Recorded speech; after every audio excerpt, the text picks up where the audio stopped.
Stugotz here for ZipRecruiter. In need of great talent for your business, but short on time? You don't have to get lost in a huge stack of resumes to find your perfect hire. You just need the right tools, smarter tools. I'm here to tell you it is ZipRecruiter.com. With ZipRecruiter, you can post your job to over 100 of the web's leading job boards with just one click. So you can rest easy knowing your job is being seen by the right candidates. Then ZipRecruiter puts its smart matching technology to work, actively notifying qualified candidates about your job within minutes of posting, so you receive the best possible matches. That's why ZipRecruiter is different. Unlike other hiring sites, ZipRecruiter doesn't depend on the right candidates finding you. It finds them. No wonder 80% of employers who post on ZipRecruiter get a quality candidate through the site in just one day. ZipRecruiter, the smartest way to hire. Find out today why ZipRecruiter has been used by growing businesses of all sizes and industries to find the most qualified job candidates with immediate results. And right now, our listeners can post job on ZipRecruiter for free. That's right, free. Just go to ZipRecruiter.com/Dan. That's ZipRecruiter.com/Dan. One more time. Try it for free today. Go to ZipRecruiter.com/Dan. It's time for some straight talk. Some people are big-time data users, some not so much.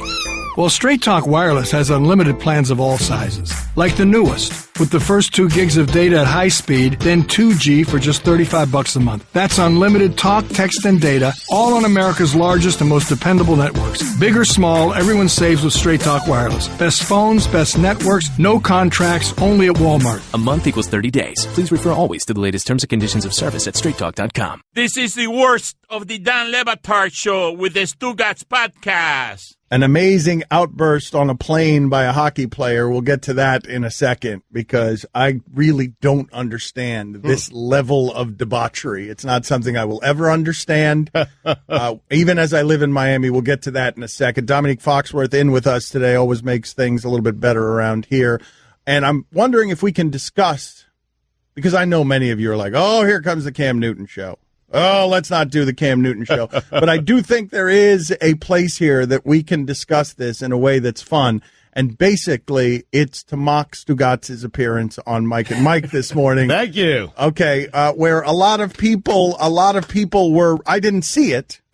Okay. But Stugotz brought strong the white man perspective to the Cam Newton quote unquote controversy. Is that what I did? Well, I didn't hear what you said. Okay, well, help me out here, because Mike Ryan is right now pulling at his collar like Tom Thibodeau in an antacid commercial. Mike Ryan did you see it, Mike? You saw it, or I just heard about it? I heard about it. I was told, and I had a little chat with Stugotz.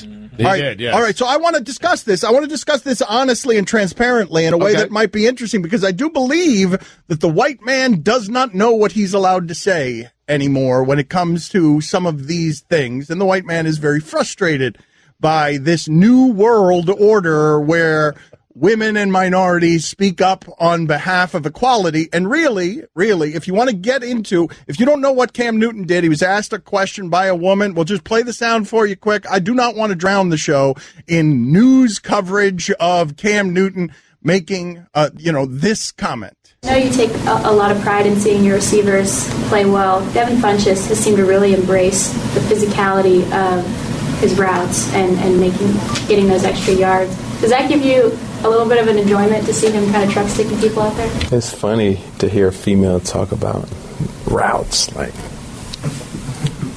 it's funny.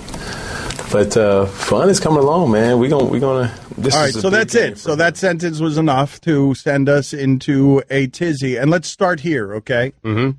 It's wrong. Cam Newton, do better.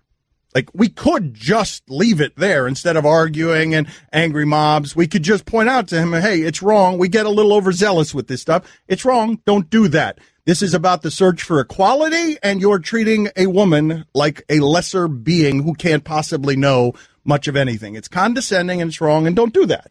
Okay, but I'm more interested in the conversation after that instead of calling Cam Newton names and how Stugotz handled this on Mike and Mike, which I did not see. So, Domonique, the floor is yours. Please help me understand what was happening on Mike and Mike that I did not hear. Yeah, I think I saw it in Stu's position, which he's here. He can speak for himself, but his position was not the easy one, which you always expect Stu to kind of Captain Easy stance it. But no, Stu was like, hey, like, it's a slow news day, and this is going to be on the front of everything. We're all going to be talking about it. But Stu, I don't want to put words in your mouth, but he was kind of going to the effect of it's not a huge deal, and because his wife said it wasn't a huge deal. No. What I was saying was, first off, all I'm hearing is everyone criticizing Cam Newton because I feel like that's the thing that they have to say. That's the popular opinion to give. I'm kind of along your lines. Do better moving forward, and that should be the end of it. But the amount of criticism that is being leaped at Cam Newton, and all I was saying with my wife was I presented the story to my wife. I've done that a million times before,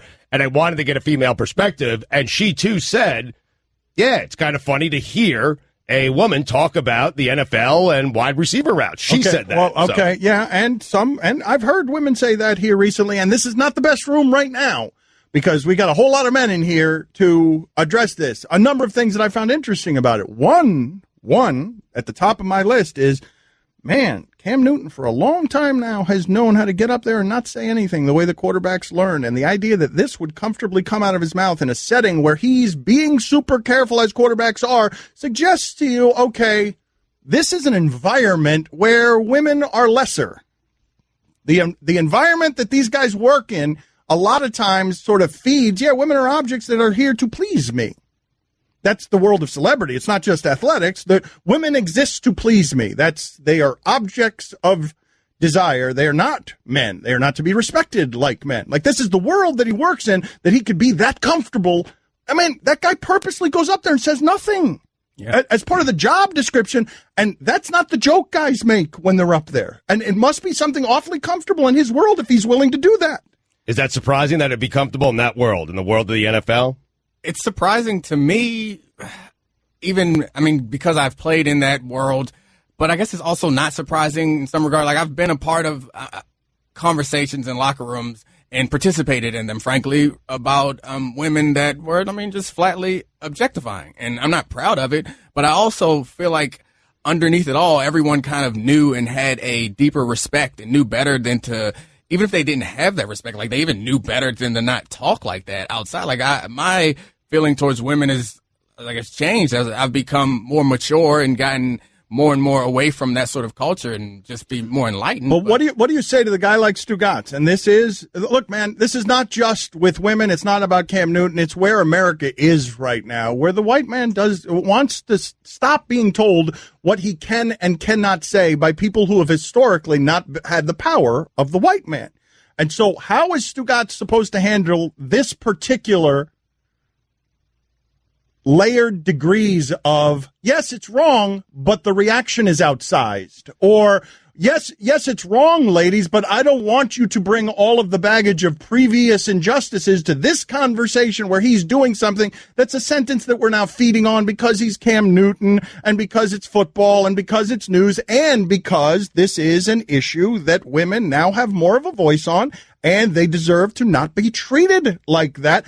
Cam Newton might treat another reporter like that. He could probably treat most of us like that about knowing football. Right. We all know it's wrong. I feel like that goes without saying. No, we don't, though. I think that's no. We all know that it's wrong in that culture, in that environment. He may not. You're asking everyone to kind of evolve on this at the exact same time, and it's just not going to happen. But that's what I was trying to say. I think that is what's valuable about having opinions like Stugotz, who in this case is the fearless one.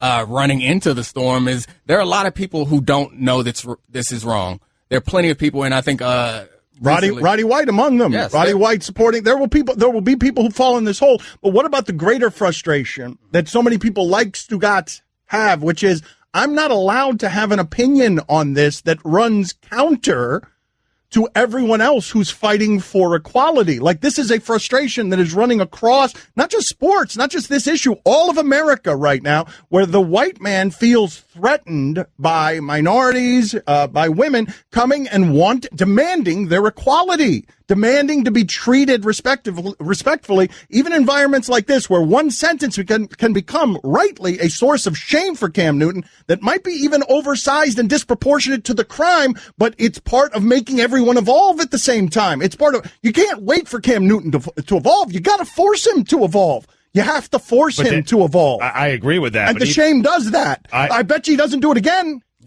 Well, it doesn't mean he's evolved, though. It just means he won't make the same mistake. That's right. It just means he's hiding it. Correct. Right. Yes. But I think that him saying less of that gives less of a place for other people to feel and believe that. People like that. So I think that evolution, like in scientific sense, is like a painful process. The animals that don't mutate properly die. And so it's not going to be easy. Like any type of social or scientific, any type of evolution requires a long, painful process. And if part of that process is discomfort, a little bit of discomfort for the group in power, then that's fine. You can deal with a little bit of discomfort. You can deal with being told what you can and cannot say if that means that we're moving towards equality for people, because the other end of the spectrum is a much longer lasting and a much more hurtful type of discomfort to people. Like women, we're not always allowed to do those jobs, and women are still treated very poorly. Like sexism is a real thing in this culture, and that is a real discomfort. Me telling you like, hey, you really shouldn't say that, or hey, you're being really sexist. Like, that sucks. You're going to feel bad. You're going to be embarrassed. But, I mean, it's not as bad as being told, hey, you can't work here. Get back in the kitchen. You're absolutely right. And one of the things that's funny about, though, that is white men are used to having that power. So when you force that discomfort upon them, they react to it very often the way, I mean, I say it all the time. Imagine if you're tired of hearing us talk about racism and sexism, how the people feel who have been experiencing those things all those times, and you're just mad at us talking about it. How about the people who are experiencing these things? But I don't want to get this serious on a deep dive on this. I want to discuss basically the degrees of what Stugotz is talking about, because Stugotz is trying to find the place between, look, I know it's wrong, but is it as wrong as people are reacting to it? Like that the degrees in the angry mob, being scared of the angry mob and saying the right things creates a hostile environment where the white man feels that we've created another inequality, which is I can't say the same things that women and black people can say. And that discomfort is, my reaction is, yeah, too bad. But that's not, man, if you have the power, you ain't giving it up without a fight. If you've had the power for 200 years, you're not giving it up without a fight. The one thing that I would say that makes me like, I'm not super sympathetic to, as you call them, the white man, but I think what their experience is, a lot of them are not in the place in life where they want to be. Like they grew up understanding that you go to school, graduate high school, you can provide a life for your family. And a lot of them, that world's been changed on them. And so they feel like they are disadvantaged. They feel like, hey, I don't have access to the things that I want.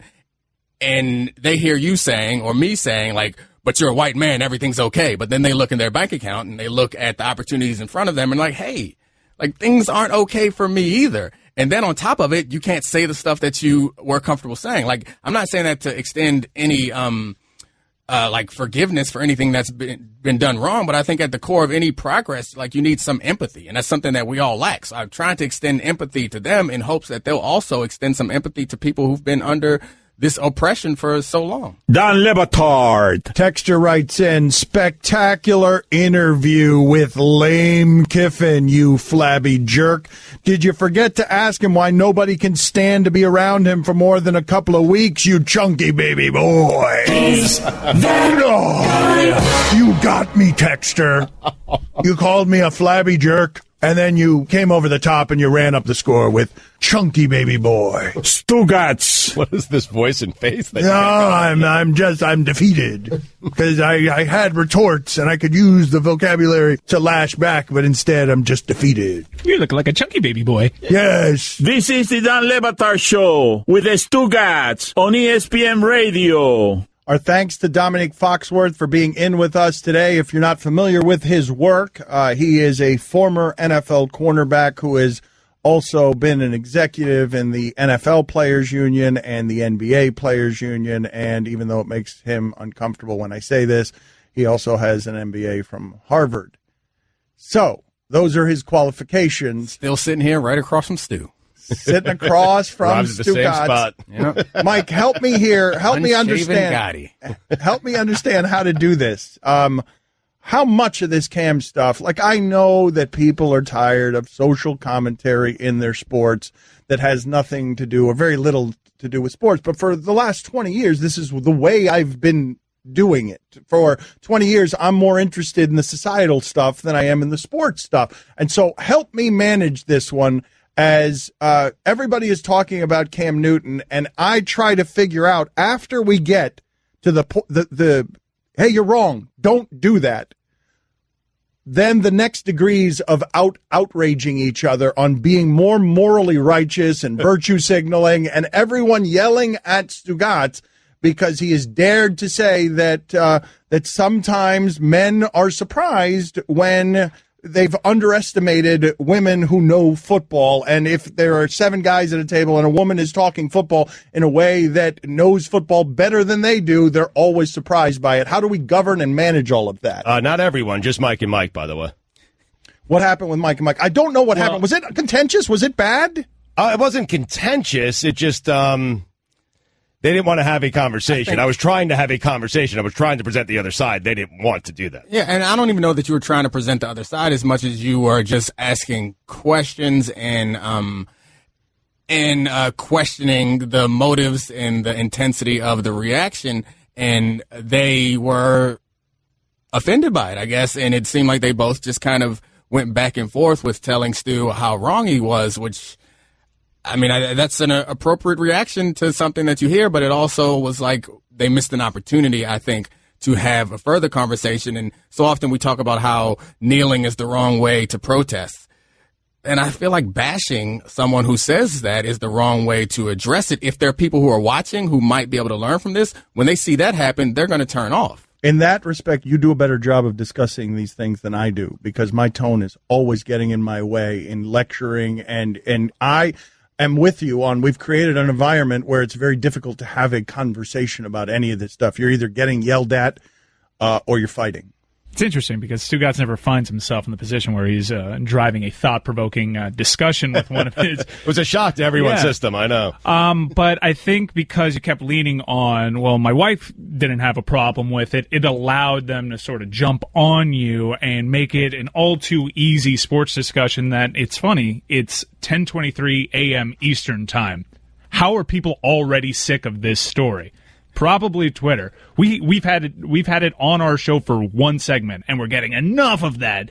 But I thought, Stugotz, the way you advance a conversation is with a perspective like Stugotz's, which I thought was interesting, and I appreciate it. While I don't necessarily agree, I can have that discussion. But when you just keep leaning on, well, my wife says it's okay, then it becomes a new version of, I have black friends. Well, Mike, in my defense, I did it once. I just thought it was important, maybe twice. It was important to offer up a female perspective, maybe 3 times, but possibly the entire segment. No, but the other thing that makes it difficult is that Stugotz is sitting there scared of the word woman. Yeah, that's a tough one. Yeah, he doesn't pronounce woman in the singular. He always pronounces it plural, and when he pronounces it plural, it's supposed to be singular. We got to get Stu saying lady. Yeah, because female is like kind of offensive also. So I ain't gonna lie, man. That was all of that was running through my head at the time. Like I know I can't say that word correctly. I know I say it incorrectly. I use it wrong, and so that was like kind of running through my mind while Mike and Mike were attacking me. I'm fascinated by the position that he just outlined right there. He's a white guy. He likes everybody. He's trying to play by the new rules. The rules have changed on everybody, and a million things are going through his head, and we're ready to pounce on him because he's saying female. That's one of the things that I find fascinating about this. Stugotz is in the position that is right now really threatening to white men who have had privilege all their lives, but I just don't know. I don't know how to discuss this in a way that's not going to put off our audience, which is largely white men who have had privilege all their life. Yeah, so and they don't view their lives as having been privileged. Like most of them are working jobs that they don't like, and they feel cornered. But to your point about saying that I'm better at talking about this stuff because I try to extend some empathy, like I don't necessarily agree with that. Like I remember it's probably about 7 or 8 months ago, I went to see Ta-Nehisi Coates speak, and there was something that he said that that stuck with me and kind of hurt me, and I've thought about it ever since. Anytime I talk about issues of race, is that when you try to, like, and I'm going to misquote him, but the idea was when you try to soften your commentary or soften your perspective for the palatability of the people in power, a little bit of yourself dies inside, which you don't do that. And I respect that. And I have not always done that, but I've kind of learned to start to do that. But I don't know that it's a good thing. Well, but I don't know that I'm proud of it. I think that's where the white man is, though, right now, largely, where, wait a minute, why do I have to swallow the things that I think here about Cam Newton or about anything in the name of being palatable to others. Right. Like I think that that's where we are as discourse in this country. I'm going to get to this hockey player who was asking for cocaine on a plane and tried to urinate on a beverage cart. I'm going to get to that next. Look at me now. I'm getting paper. It's taken too long, and it's my fault. I just did find interesting what happened to Stugotz, because I think Stugotz is where we are. Stugotz is running the country. That's not fair, man. Come on. To whom? Him or you? It's not fair to Stugotz. Come on. No, man. but I just mean in terms of like. I'm not looking for any sort of power. I'm not upset that I've lost any sort of power here. It's terrible what you're doing to me. Wait a minute. You guys don't think. He's trying his best, man. No, wait a minute. Whoa. I was trying to present something that no one else was saying because everyone's just crushing Cam today. That's all. Hold on a second. I'm saying that. And I put it on my wife. Philosophically, you and Trump are kindred spirits when it comes to just sort of being fast and loose with, hey, I'm just telling you what I'm thinking. That's what I meant. I didn't mean that you're dictating policy. Don Batard. And finally, an unearthed letter from Tupac to Madonna reveals that he broke up with Madge in part because of a comment she made about rehabilitating rappers and because he feared his fans wouldn't accept him dating a white woman. Stugotz. Woman. What did I say? Women. Oh, woman. You always make the singular plural. I don't know I do that. You always make the plural singular. Yeah. So it's white woman.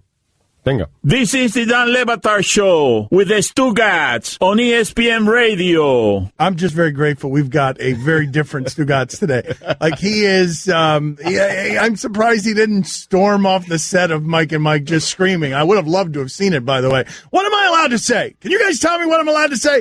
Golick, Greenberg, you're the authorities on this. Saying controversial things. What am I allowed to say? And then just storm off. I didn't realize. I don't know what I'm allowed to say anymore. What's allowed? What are the new rules? Explain them to me. I didn't realize Greeny was the commissioner of this. Golick, you got the new rules? Who gave you the new rules? Jeez Christ. And check out our new big and tall shop inside the men's store at JCPenney. That's getting your pennies worth at JCPenney. For all the latest headlines and information, tune in the Sports Center on ESPN Radio all throughout the day. So, Stu, you didn't get an invitation to the white man's meeting when they handed out the new rules? I did not. That's unfortunate. You need to take that up with Commissioner Greenberg. I'm guessing he did get invited, said he was going to come, and then made up a lie about lacrosse practice or killed his grandmother for the 40th time and then didn't go to the meeting.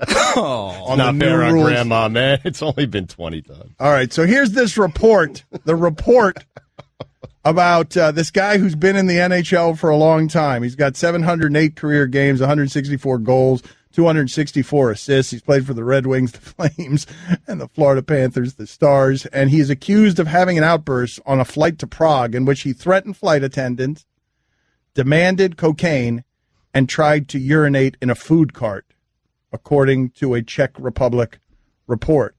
Hudler was said to have threatened a flight attendant when she refused to procure him cocaine. The staff also accuses the veteran of 11 NHL seasons of using cocaine in the washroom. Did any of you know that that was a side effect of cocaine, that you would want to urinate on a beverage cart? Because I just don't understand on an airplane, like, is he waiting for the bathroom? Is that what it is? He's tired of waiting for the bathroom because he wants to get in to use cocaine, and there's a beverage cart there, and he's threatening to... I don't know if it's the cocaine. I think it's just everything. All of it. It seemed like he may not have been on cocaine because he was looking to procure cocaine. So no, but he was doing it in the restroom. And he couldn't get back in. Well, maybe he ran out.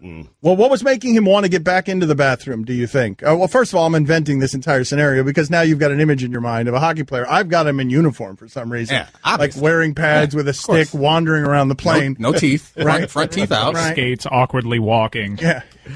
This isn't the first time. I feel like maybe it's this show that I've heard someone try to urinate or defecate on a beverage cart. Like, is that a thing? We've talked for many years about the idea of getting so drunk. We 10 years ago, we read a story about a guy who was so drunk on an airplane that he tried to defecate on the beverage cart. And I just was so amazed by that. I live in Miami, man. I have been around weird behavior and drug-fueled behavior for a long time. I have apologized for that. Yeah. Pooping it. But I don't get that. Like, I put it on the poll, please, Guillermo. Have you ever been so drunk or high that you would have urinated on an airplane beverage cart in the airplane, in the tube as it flies through the sky with passengers? Like, have you ever been that kind of drunk? I've done stupid stuff drunk. I can't imagine the idea. I've told you the story. Had an edible, didn't know what I was doing, took the second edible too soon. Next thing I know, I thought my girlfriend and my brother were trying to steal my kidney. That is horrible. Like, so I guess in that state, maybe in that state. I have a control issue, so I've never actually been drunk or high in my life. So I don't understand this at all. I'm not the person to talk to, but I have been on planes where I had to go to the bathroom and the beverage cart was in the way. And the plane's not big. There's an aisle there. The plane's taking up the whole aisle. I got to go. What do? I climbed over. Athleticism, baby. I hopped over, climbed, and got to the back. Wait, so you've never had a drink? Or you've never been drunk? No, I had one drink in college because one of my teammates said my freshman year I didn't drink. And they were like, what do we got to do to get you to drink? And I was like, beat Florida State. Senior year, we beat Florida State. I had a shot of Remy Martin. And that was the first and last time I ever had a drink. Roy, you were impressed by that for some reason. You actually mouthed a wow. Look at you over here drinking Remy Martin. Oh, that's what you shot. Yeah, I had a shot of Remy. My man, Ricardo Dickerson, gave me a shot. And from then on, he talked about how drunk I was off of one shot of Remy Martin. I was like, I wasn't drunk. You were drunk. But nope. And it was like partially because I like bought into all the stuff growing up where it's like alcohol and drugs will make you a bad athlete or a worse athlete. You need to focus on your craft. And I was dead set on making the NFL. I was like, nope, you guys can do all that stuff. Then I got to the NFL and was like, hey, you guys are drinking and smoking and you're much better than me.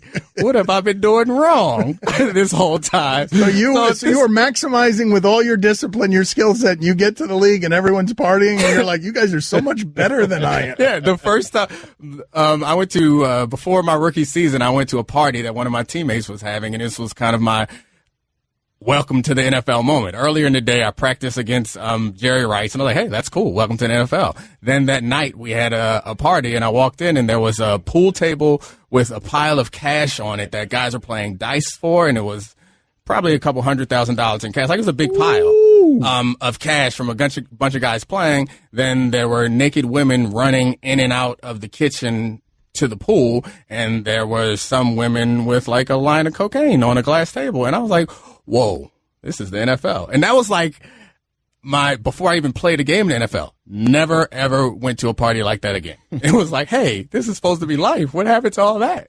I don't belong here is what Domonique was feeling. Oh, no, I belong. Gerard Depardieu urinated on a plane carpet. At least it wasn't a Depardieu.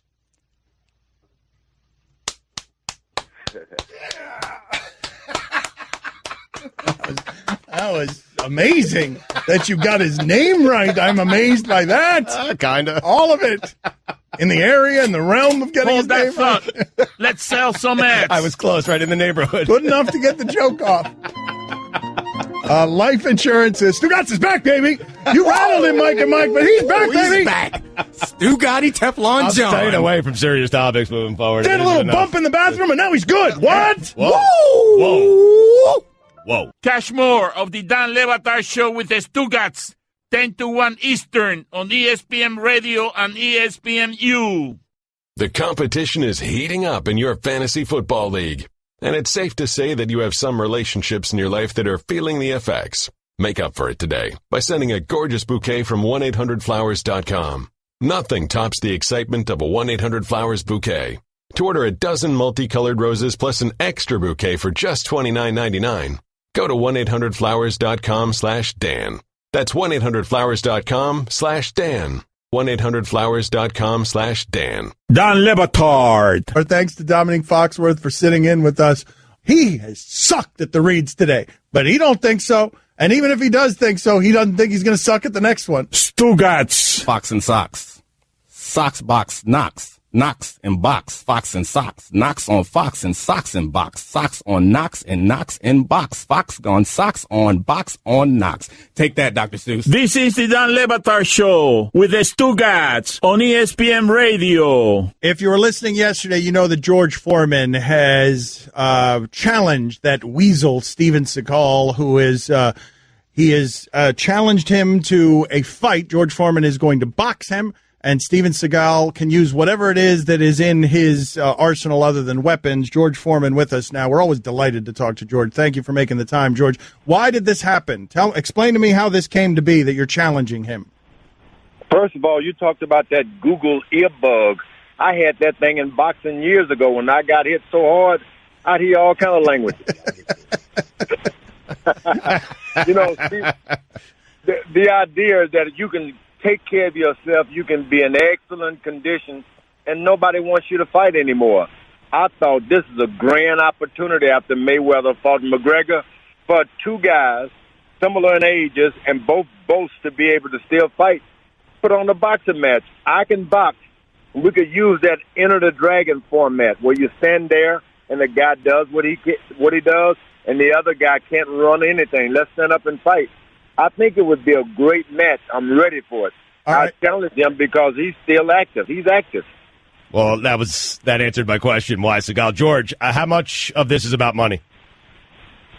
Well, money comes anyway. You know, since I've been in this business, since I was 18 years old, I've been making money doing things, but it's got to be the last thing on the table because both of us, it's obvious that we're eating pretty good, so there's no problem there. So the money, that is somewhere in the middle of what we're doing, but I think it's an excellent challenge. We get a chance to raise the bar. You know, it's a sickening thing to as you get to a certain age, everybody's got these young athletes, the rookie of the year, and then all of a sudden the older guys, they want them out. It's all because no one knows how to prepare as you get older. I can still fight. I can actually fight. And that's a nightmare to be actually able to do something and not have the opportunity to do it. All right. This guy is similar in age.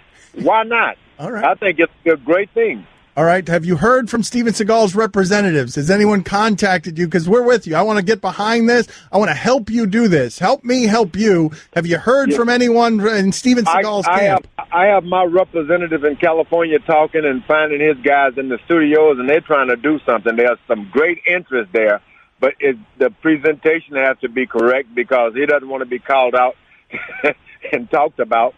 He would like to do it, but it has to be on terms that he can dictate. I know he likes those clothes with the big dress on the top of him and all of that. I don't mind. We can use that too. All right. So wait a minute. Wait a minute. What's non-negotiable? Is George Foreman just willing to do this? And outside of weapons, Seagal, you can do whatever you want. You can come in dress. He can do whatever he wants.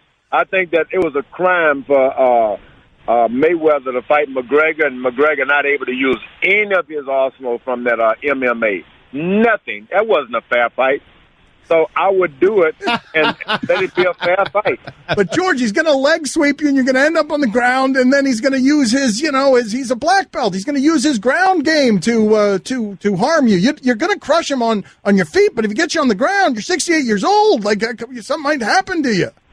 Yeah, if he gets me on the ground, the danger is I might fall on him first. Yeah. And then that'll be the end of that. That's your ground game, George? That's your ground game? Just fall on the guy? That's right. Yeah, on the ground. Between he and the ground, I mean, if he catch me before the ground, then that's the end of that, too. Right, an excellent game plan, a very good strategy here. You guys all want to see this. I mean, yes, it has to happen. I would pay top dollar. We all want to see this top dollar. I'm telling you, it's the fight everyone would like to see. And because it's not like, it's someone our age. It's not like we're going in messing with the kids. But I preserve myself for a match like this. I'm ready for it. I got nothing to do but to train. I train all the time anyway. He, in the same way. I see him putting on exhibitions now where he take people down. The guy's really good at what he does, All right, well, can you do us a favor, please? Can we go ahead and start hyping this fight right now, even though nothing's been agreed to? I'm ready. I know. It can all start right now. All right, well, let's start it right now. Go ahead and call him out right now, Foreman. Go ahead and call him out like boxing press conference style. You tell Steven Seagal right now that you're issuing a challenge to him and you want the world to know it.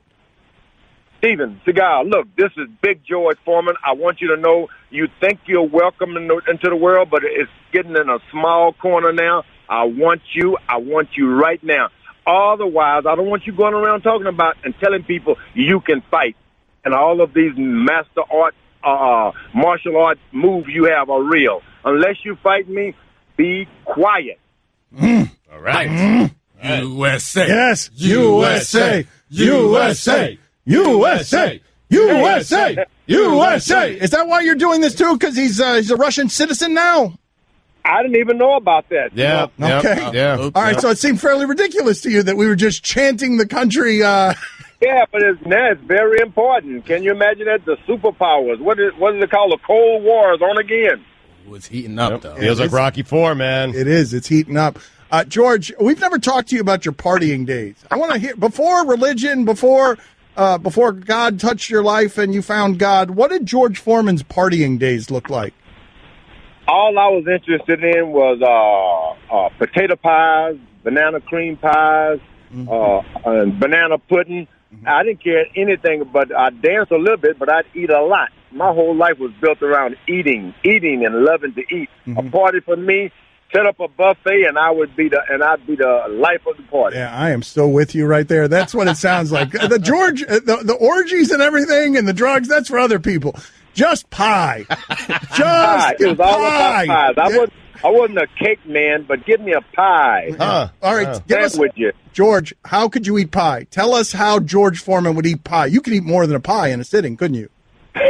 That's right. If you get the right pie, especially a warm potato pie, give a spoon. Don't even give me a knife. Give me a spoon and just let me alone. Let me alone. You want the girls?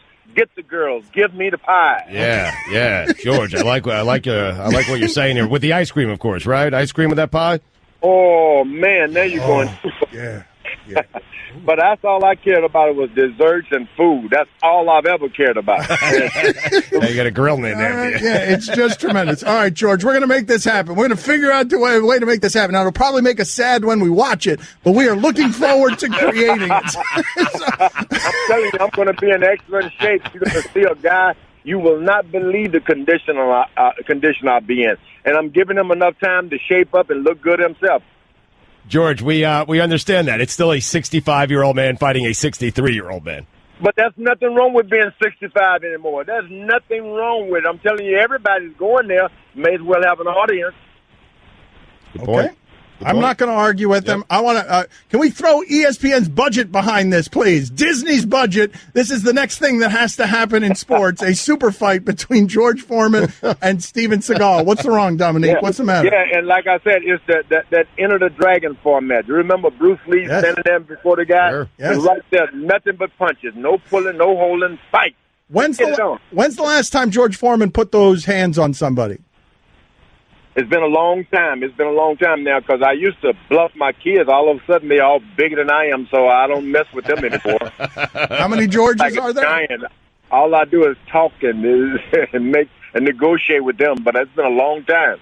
All right, George. We'll check back in with you as when we need to promote this fight because clearly we've made it happen. Hopefully on ESPN, one of Friday night's boxing nights. Let's go. Let's make this happen, right. Disney. Let's go. We got George Foreman. All right, on. All right. Yeah. USA. Yes.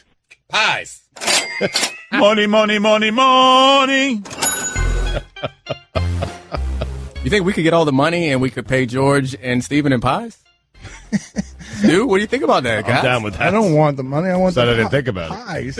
Don Batard. What I'm telling you, this is what I'm telling you. You send 4 or 5 or 6 88-year-olds my way, and each one of those fights is going to look like Don Zimmer and Pedro Martinez. Each one of them. Send them one after another. It'd be like a kung fu movie. Stugotz.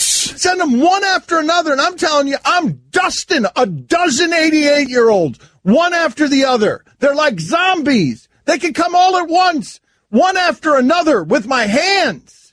What if Hayden Fry is one of them? All of them. 88 years old, unless Jeff Conine's father is there. This is the Dan Le Batard Show with the Stugotz on ESPN Radio. Guillermo, put this on the poll. Do you hear Hey, Hey, Mr. Postman in this song here by Portugal the Man? Do you hear Hey, Hey, Mr. Postman? I hear a little bit. In this song. I don't even know. Is that the name of the song? I don't think Hey, Hey, Mr. Postman is the name of the song.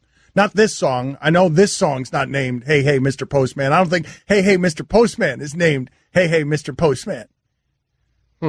So put that on the poll. Do you hear Hey, Hey, Mr. Postman in this song? And also put on the poll, is Hey, Hey, Mr. Postman called Hey, Hey, Mr. Postman? It's Please, Mr. Postman. Thank you. By the Marvelettes. I don't think, we do this all the time in sports when we change the narrative around an athlete when he wins. We say Allen Iverson has changed when he gets to the finals, and he's still showing up to practice smelling like booze. He hasn't actually changed. What changed was the scoreboard.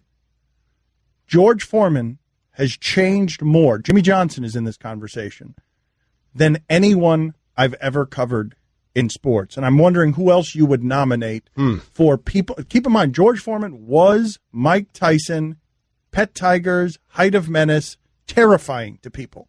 He was terrifying. Sure. And he has become something else in old age that is amazing to marvel at.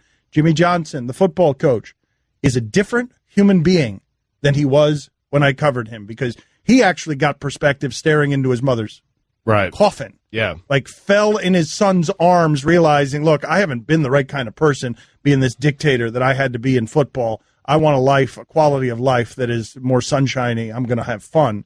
Give me some nominees on people in sports where you have seen a genuine change, not a manufactured media change, a genuine change on who they are in adulthood. Well, do you feel like Tyson has changed, and do you feel like it's genuine? Oh, man, I think Tyson is certifiably, chemically, by his own admission, bipolar. Like, that he takes a bunch of medicines. Man, you saw that. Did you guys see that interview that he did? HBO Real Sports, where he was talking about the death of his daughter, and he was emoting and talking, and then at one point, like, you could see that he was cracking, that he was falling apart, and he said to Goldberg, I think it's Bernard, is it Bernard Goldberg? He said to the interviewer, "You're going to have to leave now." Like he felt whatever was happening inside him, and he just said, "You understand, right?" Like he was trying to be gentle. "You understand. You're going to," and he got up and he left during the interview just because he was talking about something.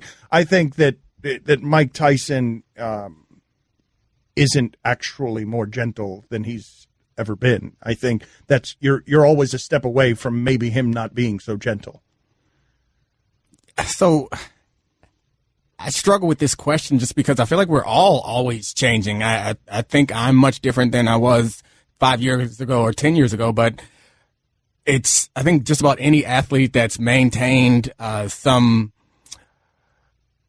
public appearance, like they're very much different than they were, especially when you play a game like football. The mind state that you have to be in to play that game is different than what you have to be in. Boxing, I guess, is similar to that, where you can't operate, you can't function in normal life with the same mindset that you have. I noticed that watching the baseball games where I see these guys warming up for the game, they're just giggling, having a good time, high-fiving and having fun. You watch the beginning of a football game, it is not that at all. Like, there are guys who are happy, but it is an intense focus.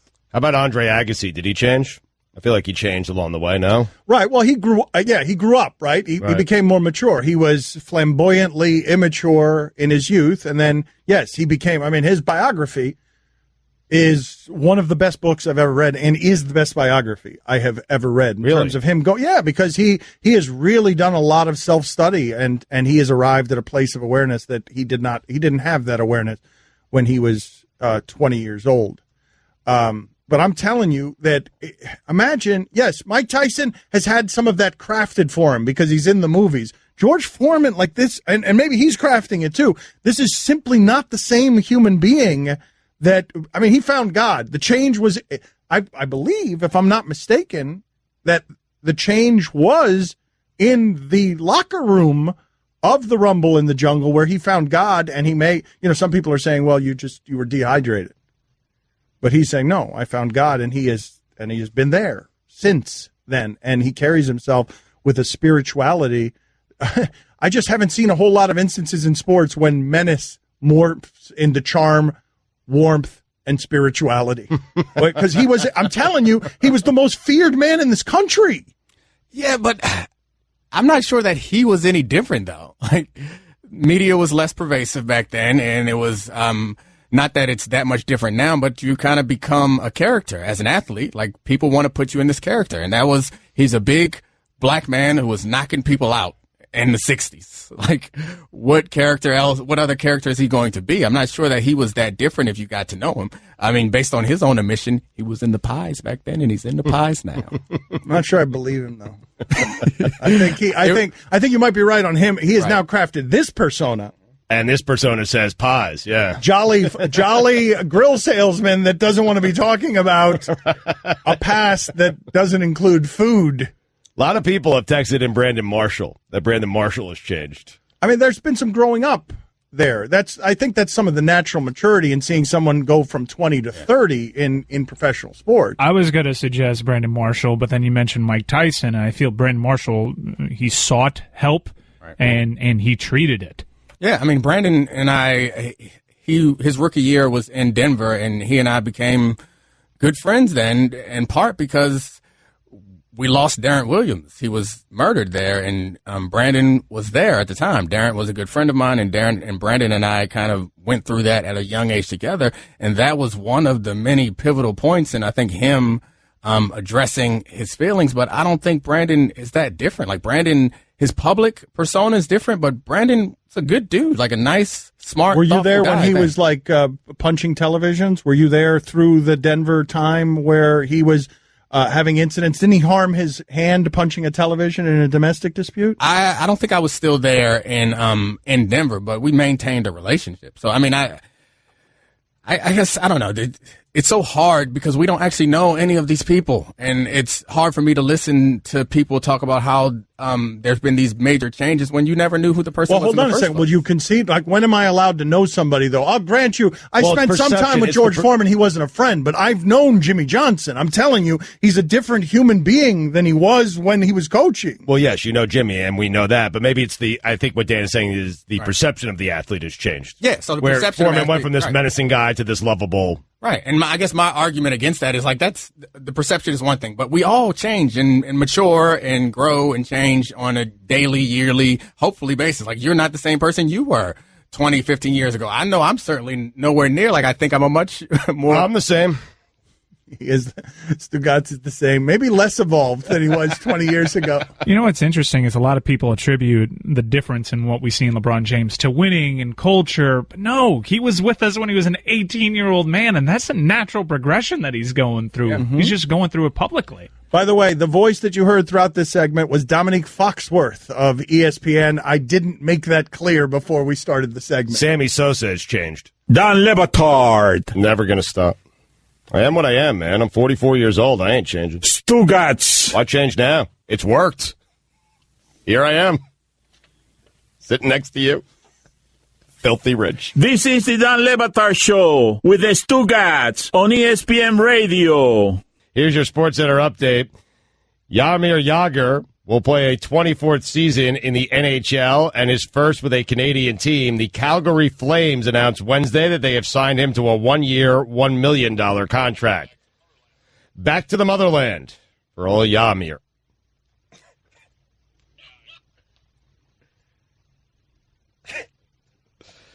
Miami Marlins part owner and CEO Derek Jeter is reconsidering firing Andre Dawson, Tony Perez, Jeff Conine, and Jack McKeon from the front office. How about you stop reconsidering it and just undo it? How's that sound?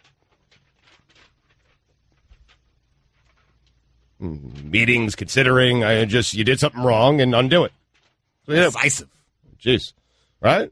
Yeah, be decisive when you're going back on your original decision. Jeter, please. I mean, luminaries. 4 luminaries. Marlin luminaries. Looming over everything. I mean, these guys mean more to this organization than Derek Jeter will ever mean to this organization, and he had the audacity to fire them, and not just fire them, had someone do his dirty work for him. Get your hands dirty. Someone that he already fired. You ain't above getting your hands dirty.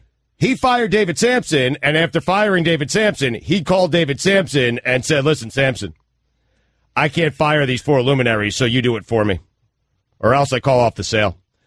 Seriously. Whoa. Or else I call up. You just made that last part up. You don't know that. I'm imagining that's how the conversation You just made that. The other stuff was reported. You made up that last part. It's how it happened. It might have happened that way. Could have. C.O.B. You don't know it didn't. Fire them or else. Yep. It's off. I pulled the deal off the table. It could have happened that way. Probably did. Do you know how it happened? Huh? You ever been involved in selling a big team? I do, yes. Actually, I do know how it happened, and that's not how it happened. Okay, I'll trust you on that one. And finally, there's a wild animal in East Asia called the raccoon dog, which looks just like a raccoon, but is actually a dog.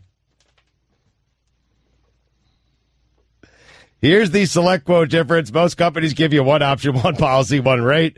But select quote shops and could get you up to 15 options from highly rated term life insurers. Have you guys stopped trying on the end finallys? Like, what was that? You know what I've noticed, and I appreciate it? First off, that was a great nugget. Secondly, Mike has shortened them up, and I appreciate that. Okay. So, but we're trying to get back to you as quick as possible. Shortening them up. Look at that thing. Oh. Okay. It does look like a raccoon. Okay. But it's a dog. What? It was like a skunk. Okay. Very good. This is on ESPNU, but also most of the people listening to this don't have video, so we could keep it moving. They got Google. Here's the select quote difference. Most companies give you one option, one policy, one rate, but select quote shops, it could get you up to 15 options from highly rated term life insurers for a free personalized quote. Do what I did. Call 1-800-533-4499 or go to selectquote.com today. For all the latest headlines and information, tune in the Sports Center on ESPN Radio all throughout the day. Our thanks to Domonique Foxworth for being in with us today. If you're not familiar with his work, he is all over ESPN. He's with the Undefeated, used to play cornerback in the NFL, and has also held a couple of high-ranking executive positions in both unions of basketball and football. Mike, of the sound that we have right here, what do you like best? How many sounds do we have here? Let's do a contest here with the audience and with everybody. Put all of these sounds on the poll, and you tell me what is the best sound from the sound that we have. How many sounds do we have here, Mike? We have 4 sounds. We have 4 sounds to pick from here. All right, this is what we get to pick from. Now, it's Marcus Peters, it's Jay Cutler, it's Jay Gruden. Jay Gruden and Mike Leach. Mike Leach has 2 nominees out of the Mike Leach conference. All right, so it's 5 sounds. Then. It's no, 4 people, 5 sounds? No, it's 4 sounds, 3 people. Okay. Mm-hmm. So it's not Jay Cutler? You don't have Jay Cutler then. You want the Jay Cutler sound? Yes, so it's 5 sounds. Well, now it's 4 people and 5 sounds. Thank you. It's 4 people and 5 sounds. Yeah. Thank you. Yeah. All right, let's go ahead and do this. I like the Jay Cutler nominee as well. Let's start the bidding there. This is Jay Cutler explaining the other day. He was in Wildcat formation, and he just ran out to the side as the quarterback, and he didn't move. He just put his hands on his hips and stayed there the entire play. Here's Jay Cutler describing the precision with which he called and executed that play. How much of a target were you in that Wildcat formation? 0. I don't even think they knew I was out there. Matt told me that I created quite a buzz, but that's what they told me to do. Sit there, don't get hit, don't touch anybody, don't move. And I feel like I executed that one. I mean, you did. That's the only one they executed. Correct. In London.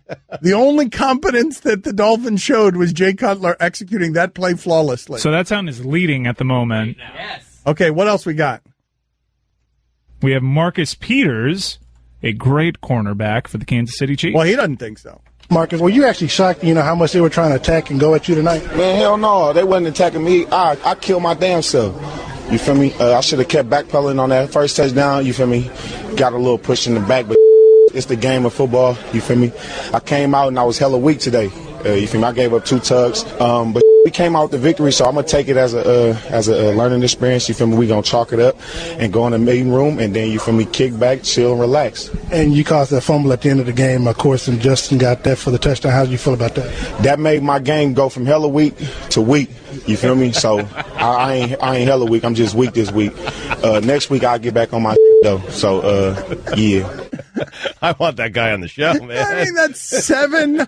Do you feel me? 7.5. He's so California. Like that is California to the core. Man, he ain't cleaning it up for the press conference. I want everyone in sports to be talking that way. That's a new clubhouse leader, you feel me? Yes. Yep. What else we got? We have Mike Leach, first of two. All right, is this him explaining?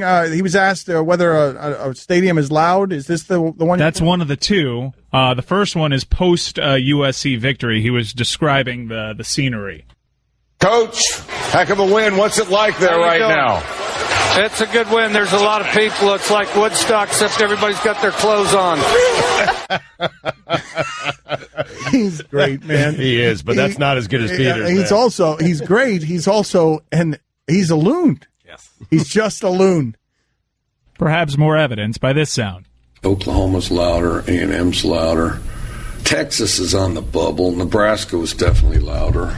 LSU's louder. I never went to Alabama. We beat Alabama, but it was at Kentucky. Depending whether or not you had the cowbells, Mississippi State's comparable. Georgia's louder. Florida's louder. Definitely that one end zone at South Carolina's louder. Tennessee's louder. Little Rock, Arkansas, that's the loudest place I ever played.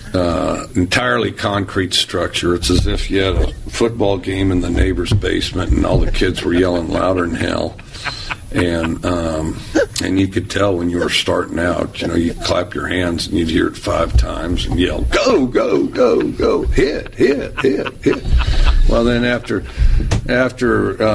and you figure there's 45,000, you multiply that times 5, that equals approximately 250,000. That's a lot of people, and there's no stadiums that hold 250,000 people, so 250,000 people are louder than 100,000 people. Really thought about that. I mean, his point being that Eugene, Oregon, not that loud. Not that loud, comparatively. He's a loon, all right? He's a yammering loon. I love him. I want him at the top of college football. Not 4th, not 7th. I want him sitting on top of the entire structure. I'm glad they're good. Yes. Wazoo. I've missed Mike Leach. Yep. Our final nominee here is Jay Cruden, and Billy really feels strongly about this, don't you, Guillermo? Essentially, this is just a confused Jay Cruden listing off all the injuries Washington had after Monday Night Football. All right, Rob Kelly has an ankle sprain. He did not return. Josh Norman has a rib fracture. We'll get that evaluated later. Everett had a hamstring. Nicholson has an AC joint. Williams had a right knee sprain. I'm not sure which one it was. And then Dunbar had muscle cramps. All right, good. Football. Winner. Yeah. Couple of hours. Everybody's broken. Also, we didn't have a bruised heart this week. That was another team. Can you imagine if you lost as many players in other sports as you do in football? Like, how many people are on IR? Like, really good players. Just gone for like 6-8 weeks, full season. And we just keep it moving. Yeah. I don't know whether it was his right leg, it was a joint, the right, his left leg. I don't know. It'd be weird if we showed up to our studio here and Bruce, one of our sound guys, was just out with an AC joint. right. Nicholson has an AC joint. Yeah. You want more of the Dan Le Batard Show with the Stugotz? Tune in starting at 10 Eastern on ESPN Radio and ESPNU. Hi, everyone. Stugotz here. Support for the Dan Le Batard Show podcast comes from our friends at Rocket Mortgage by Quicken Loans. Chances are you are confident when it comes to your work, your hobbies, and your life. Rocket Mortgage gives you the same level of confidence when it comes to buying a home or refinancing your existing home loan. Rocket Mortgage is simple, allowing you to fully understand all the details and be confident you are getting the right mortgage for you. To get started, go to rocketmortgage.com/Stugotz. That's rocketmortgage.com/Stugotz, Stugotz, equal housing lender, licensed in all 50 states, NMLS consumeraccess.org number 3030. Dan Le Batard. I'm looking up okapis, learning about them. I stumble upon another animal that is also amazing called a tufted deer. It's a deer with fangs, Dan. A fanged deer. Stugotz. Are you a carnivore? What are you doing, tufted deer? Look it up. Okapis, tufted deer. Learn it, love it, live it. You welcome. This is the Dan Le Batard Show with the Stugotz on ESPN Radio. ESPN Radio is presented by Progressive Insurance. Guest on the Dan Le Batard Show appear via the Shell Pennzoil Performance Line. Here's your SportsCenter update. WNBA Finals, the Minnesota Lynx defeated the Los Angeles Sparks in the deciding game 5, 85-76 to win their 4th title in 7 years. Dynasty. It's a dynasty right there. The Lynx. NASCAR driver Denny Hamlin says that due to his fellow drivers risking their lives behind the wheel every single week, that all drivers should be paid as much as NFL and NBA players. How do you feel about that one? Well, I mean, that's the same logic that NFL players use to say that they should get paid more, but it's just flawed logic. How dangerous your job does not determine how much you get paid. How about how profitable your industry is? Yeah, and how the impact you have on the profit generation, I think, is and the leverage you have in negotiation. What a game last night. Maya Moore, big shot. And finally, a Forest Hills couple took their neighbors to court for copying the look of their multi-million-dollar home. Jason and Jody Chapnick alleged that a nearby house was newly renovated to look strikingly similar to theirs, including using the same shade of blue and matching gray stonework. They were seeking $1.5 million in damages, $20,000 in statutory copyright damages, $1 million in punitive damages, and a mandatory injunction on the defendant to change the design of the home. The allegations were not proven in court. The parties agreed to settle out of court, and the terms of the settlement were not disclosed. What a waste of time. For all the latest headlines and information, tune to the Sports Center on ESPN Radio all throughout the day. Mike Ryan said in my ears during that, he said, it always sounds like a kid being called up to read in front of the class. That's not what I was laughing about. What I love about Stugotz is how the words statutory and mandatory have a speed bump in the middle of them. That was a tough one. Like I know, but I just love slowly I know. It's just a little bit of a speed bump. He also makes Disney 3 syllables. That's a tough one for me. Disney. I've been doing that my entire life. Disney. That's it, right there. Disney is what he does often. Disney? I do it often. How about those Lady Lynx? Yeah, you mentioned that. Dynasty, man. Yeah. I mean, Minnesota's done a lot of winning. And I saw that a lot of people were interested. I'd be curious what the ratings were last night, because that game last night felt like people were treating women's sports like they don't often treat women's sports, which is with equal respect to men's sports. It felt like that's what was happening last night, and the number of people of talking about what was happening in that game. I did not know that the Minnesota Lynx had won multiple championships. I learned they were a dynasty when they won last night, and everybody was saying they were a dynasty. I was not aware of that. Right. I want to ask you guys this question. Domonique Foxworth in with us today. And because the social stuff keeps creeping into everything in sports, there is a story with Terrell Pryor. He now plays in Washington, and Terrell Pryor flipped off a Kansas City fan. And he has said on his Instagram post that he was called the N-word, which acts interestingly as a get-out-of-jail card on some of these controversies, and it cannot be used flippantly. But what you can't do either is do what people were doing to Adam Jones, which is questioning whether or not it really happened. So I ask you, Domonique Foxworth, how are we supposed to absorb these things? Because I know a lot of people with Pryor are going to say he's incentivized to say that something happened. They're going to do the whole questioning thing that they did to Adam Jones. Prove to me that this is something that happened to you. And I find it interesting when this can be something that you can absolutely.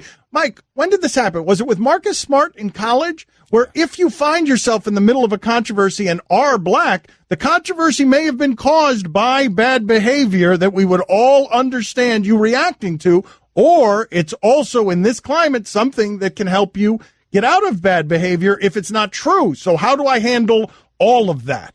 So my reaction is just that it's unfortunate that you have to say that was said about you to get out of jail. Like, what is not in dispute was people were verbally assaulting him, and like that's not okay. Like, and it's maybe okay at sports though. But it's not. No, I'm with you. It's not okay. Not. I know. Okay, but I know it's not okay. They're human beings. Like, treat them with respect. Like this, your job is different from being an athlete. I understand, but it doesn't mean that you don't deserve some respect. Like, I don't know what you do for a living, listeners, but if I come into your job and start calling you MFers or N-word or whatever, like it would be unacceptable. Like, there are things that I think common decency should be extended to athletes in the same way that extended to anybody else. Where do you draw the line? Like, what's acceptable to say?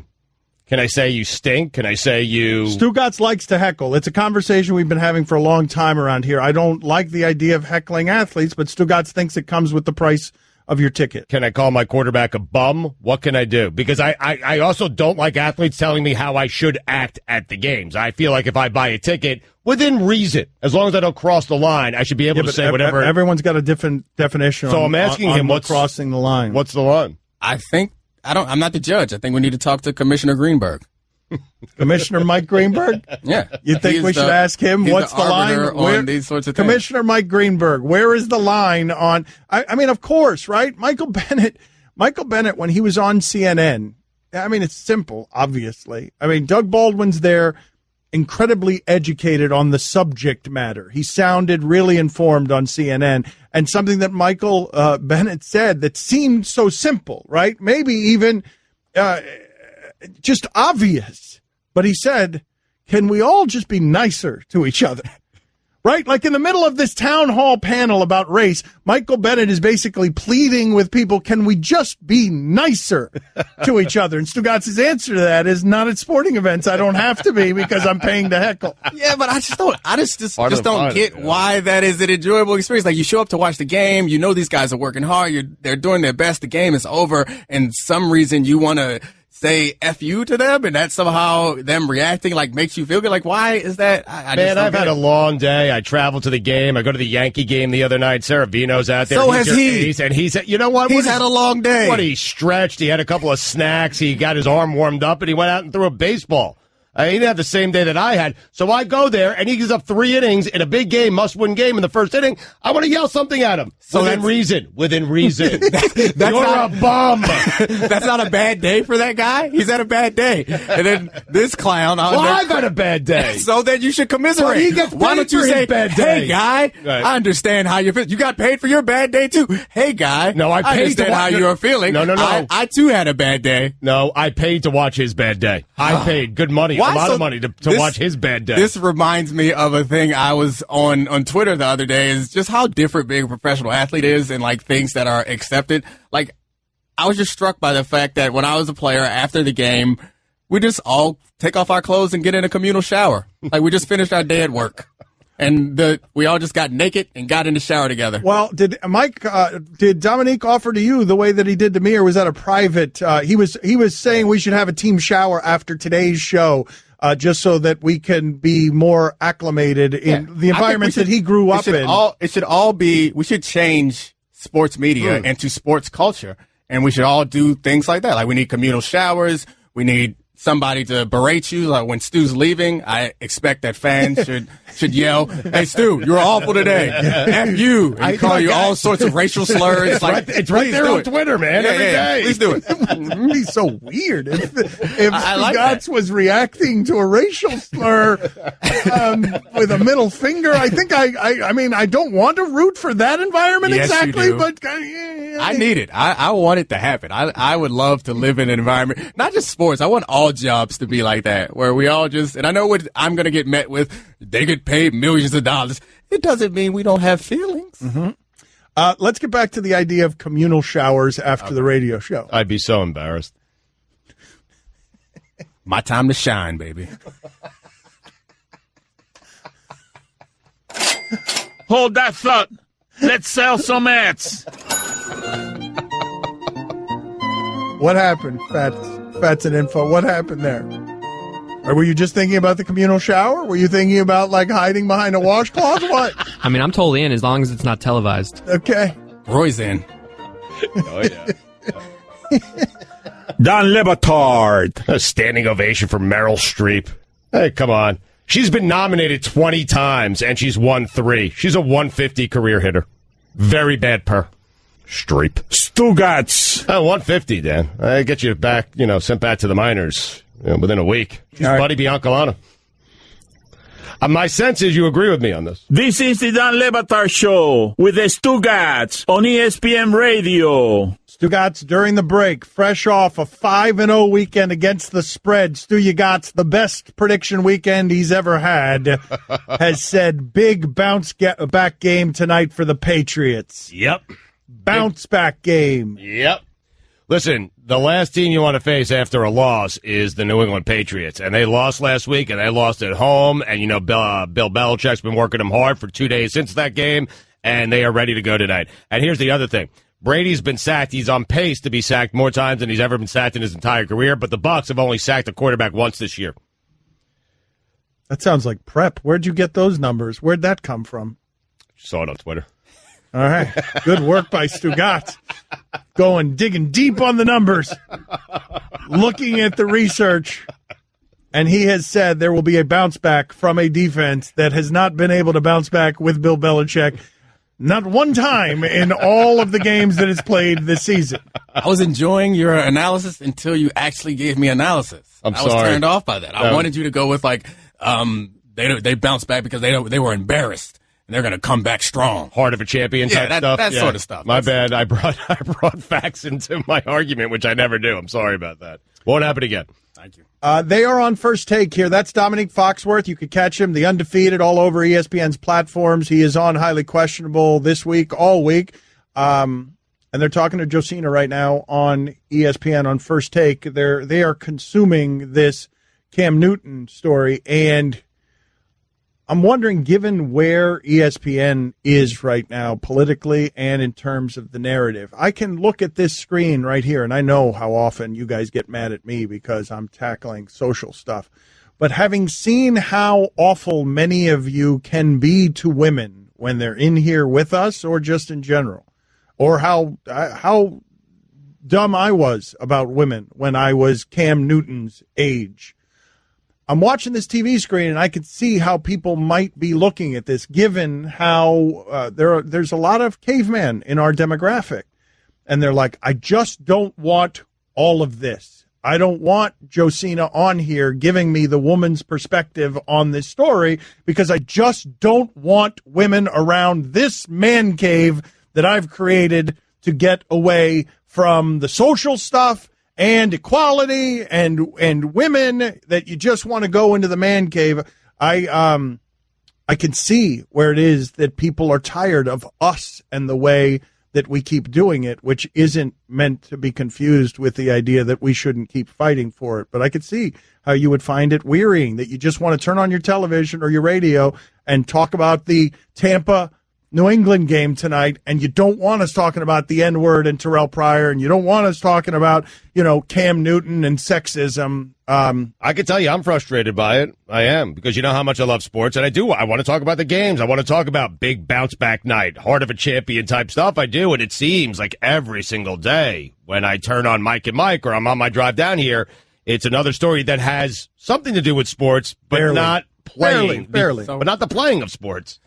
I went on CNN last week to talk about this stuff, and the point that I made there about this was it's really upsetting to the minority group, or in this case it's women, in other cases it's African Americans. It's really upsetting to hear someone say, like, I don't want this in my sports, because it's in our everyday lives. Like, the point I made on CNN was that my last name is Foxworth.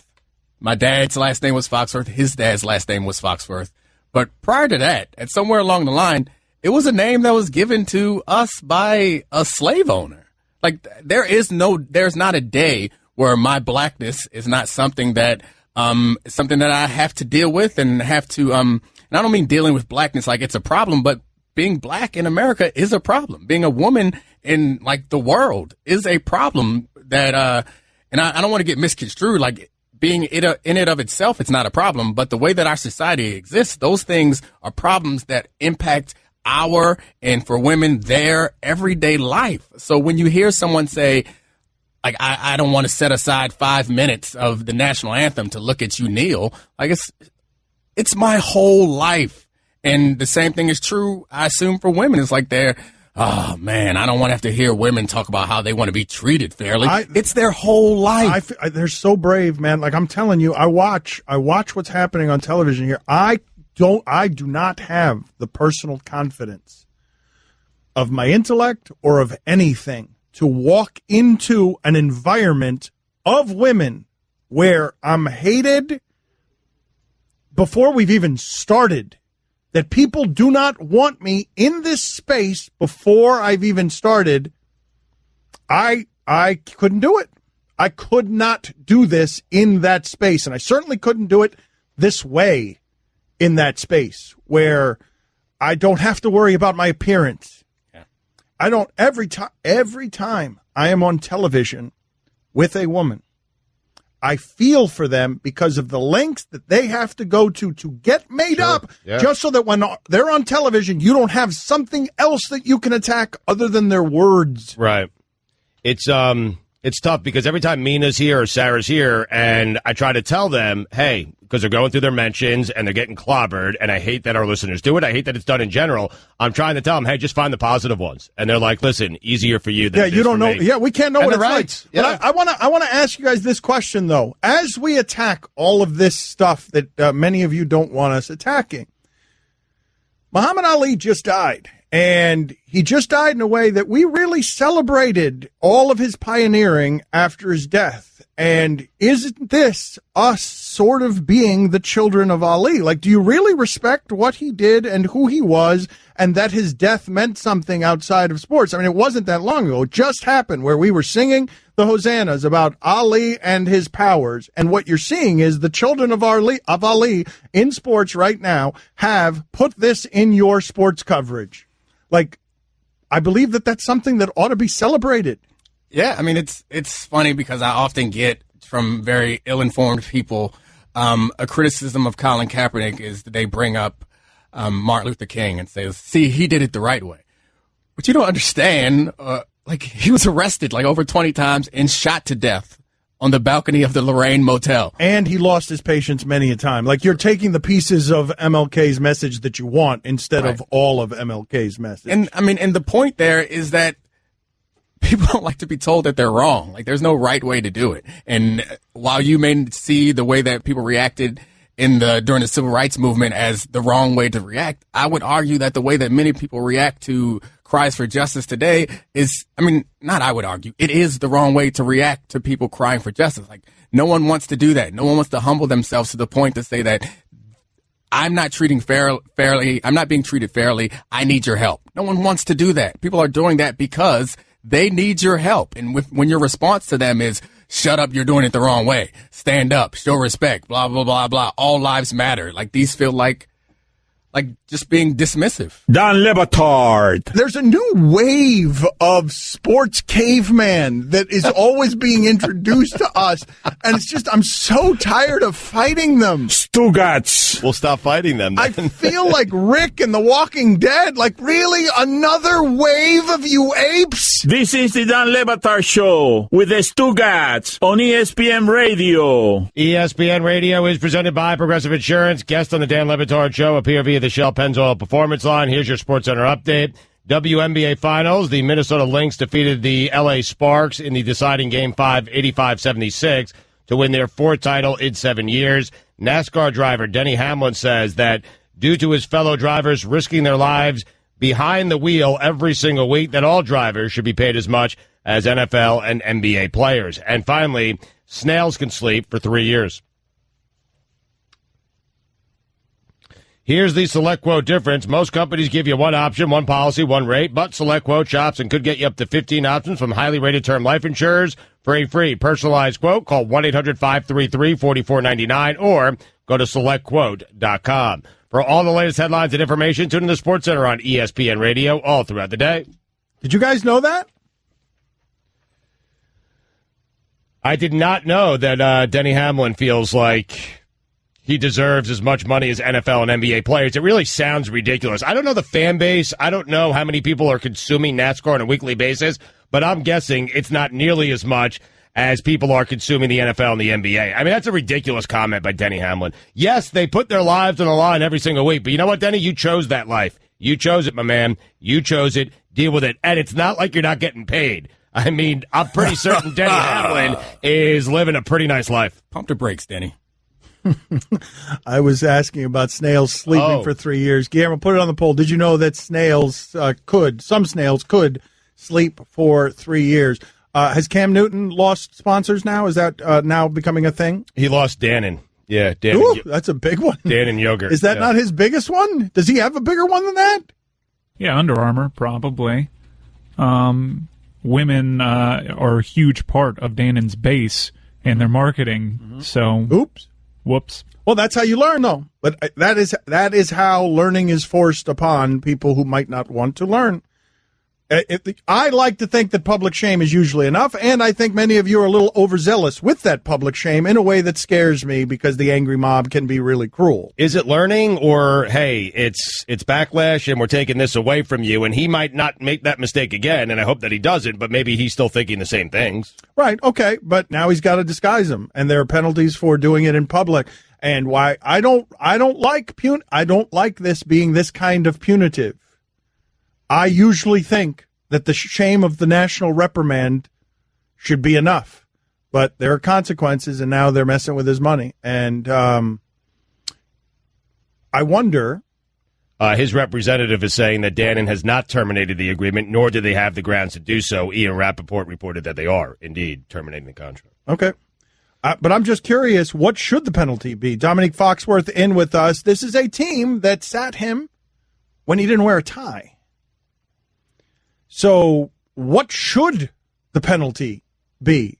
Because I'm always on the lenient side on these things. I always want the shame to be the learning experience, and I don't want to fire people. I don't want to apply arbitrary moralities that I'll fire you if you're not valuable, but I'll tolerate it if you're Cam Newton. So where are we with this? What should happen here, Domonique? I mean, that's a tough question. I don't know what should happen. I know what has happened, and I think you mentioned that one of the things that you failed to bring up is that it's also a kind of teachable moment for the rest of the world.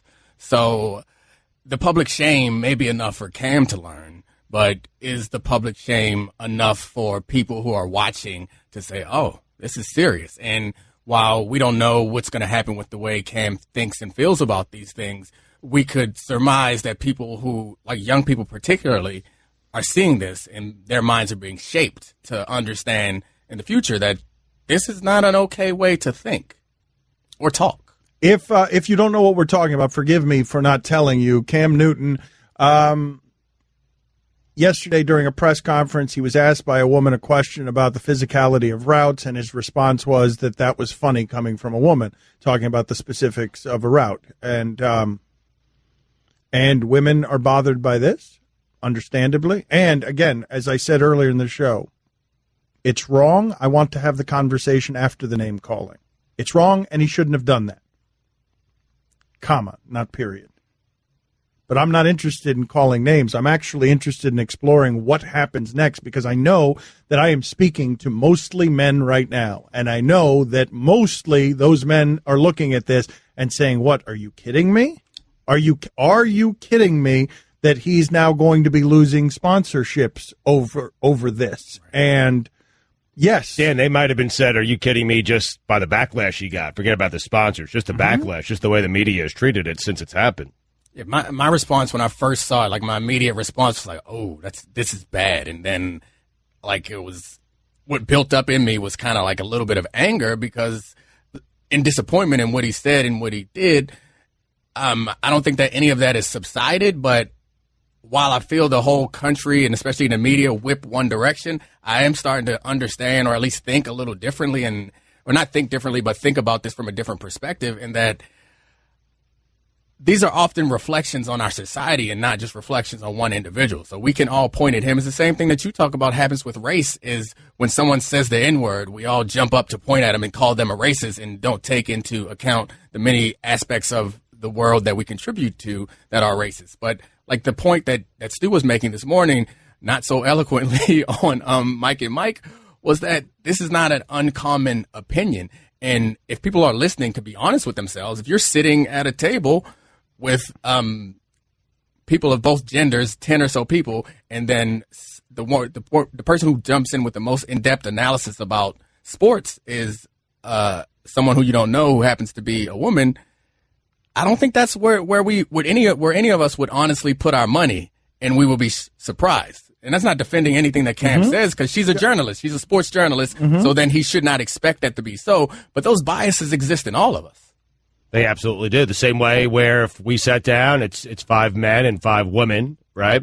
And No, all of you a got it sudden, wrong. No, you got it wrong there too. women, five ladies, and all five of a sudden, ladies. and all of a sudden, I'm the one who knows the most about, because this would surprise everyone, right? Nope, stop. Don't do it. Stop. You're not going to do Stop. fashion or something like Stop. that, I are you? wasn't gonna All right, say all right. What are you fashion, going to do? man. All right, well, let's see. What do you say? What say? Don't What ask say? him. Now you'll Don't never ask know. him. Okay, now we'll Good never idea. know. I like that move. All That's right. smart. Good job. Okay. Never know. Well, but what Stugotz was saying, the conversation we were having with Stugotz off the air was about like, well, wait a minute. If I'm sitting at a table filled with economists and I'm the one who comes up with the greatest economic point, that people are going to be surprised by that. And we were like, yes, Stugotz, and people underestimate you with good reason all the time. Yep. Women don't enter this discussion being fairly underestimated. That's part of the problem of what Cam Newton has done. But I will tell you It's this. unfair to underestimate me. I mean, you don't really know No, me. it's body of work. No, it's not. It is Judging totally fair. 30 seconds ago is Come on, It's 30 unfair seconds to- ago, we had to walk you away fair. from the electrical fence. It's Totally unfair. fair, I mean, totally fair. it's unfair to judge Stu. Stu and I were texting yesterday about Pareto optimal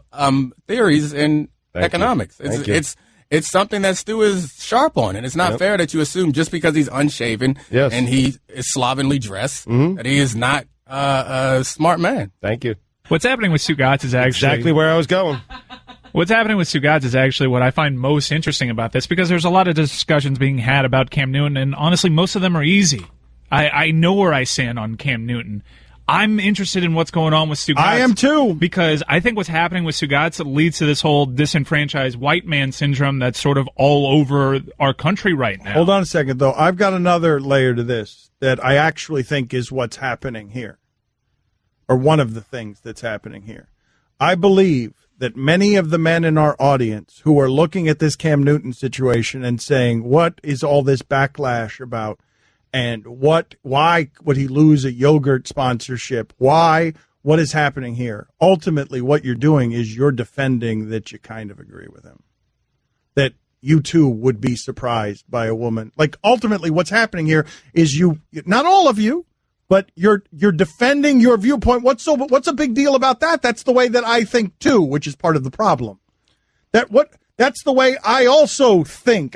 What he just said something that also represents how I think. I don't want women around sports, or women don't know as much as I do about sports, and so you're defending your own viewpoint in a way that needs to be corrected. Right. I mean, it's the word funny that makes all of this bad. If he said, "Hey, it's really cool," while laughing, I think that makes it. If he says "cool," you're patronizing women. You're patronizing women. I was guilty of it when you texted me about an educated critique of Adam Smith's Wealth of Nations. I was like, I didn't expect that from you. I know you were shocked. I know, shocked, and I'm sorry for underestimating. That's okay, man. Don't do it again. Money, money, money, money. Don't forget to book the travel for your business trip by using Upside. I don't know what's going on with Stugotz right now. I think he might be seething. I feel like... No, I'm totally fine, man. I'm just tired. I'm tired. Tired of social stuff making its way into sports? I mean, I'm just tired of not knowing where the rules are, what the line is, where it is, across it. Mike Greenberg's the commissioner of all things that are, good or bad to say, and I'm just going to take the easy stance. And I'm not open to having any sort of conversation about this, because I just say the easiest possible thing that everyone here at ESPN wants me to say, and that's what I do. That's what I'm tired of, to be quite honest with you. And Golick, you didn't help me out much either this morning. I mean, jeez. Golick. Jeez, have a conversation. Not just, hey, I'm a wired robot going to say the exact thing that my bosses want me to say and the public wants me to say because I'm incapable of having a conversation. Whoa. Get him. That's how I felt this morning. That's how I felt this morning. Dominique, you saw it. That's how it was made to feel this morning. No. Okay. Well. It's a conversation, man. You're friends with Golick, so I guess I love Golick. Conversation you can have on the phone on the way home. You can listen to the Dan Le Batard Show with the Stugotz 10 to 1 Eastern on ESPN Radio, and you can watch on ESPN.